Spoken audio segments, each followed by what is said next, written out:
थेट जाऊयात. उद्धव ठाकरे हंबरडा मोर्चाच्या ठिकाणी पोहोचलेले आहेत. क्रांती चौकातून या मोर्चाला सुरुवात होते आणि उद्धव ठाकरे मोर्चाच्या स्थळी पोहोचलेले आहेत.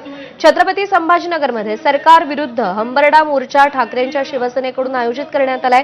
शेतकऱ्यांच्या मागण्यांसाठी आज ठाकरेंची शिवसेना रस्त्यावर उतरते. मराठवाड्यामध्ये अभूतपूर्व अतिवृष्टी झाली. शेतकऱ्यांचं अतोनात नुकसान झालंय. जमिनी खरडून गेल्यात.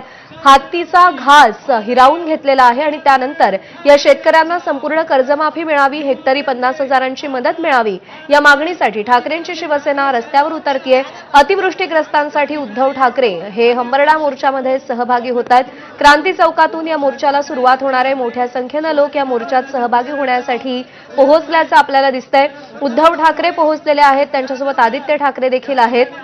या मोर्चावरून अनेक राजकीय प्रतिक्रिया उमटलेल्या होत्या.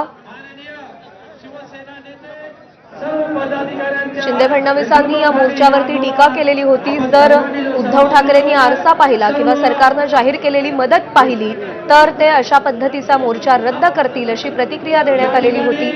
आता उद्धव ठाकरे क्रांती चौकात पोहोचले. त्यांच्यासोबत संजय राऊत असल्याचं देखील आपल्याला दिसतंय. शेतकऱ्यांना हेक्टरी 50,000ची मदत मिळावी आणि त्यांना संपूर्ण कर्जमाफी मिळावी ही आंदोलनाची प्रमुख मागणी आहे.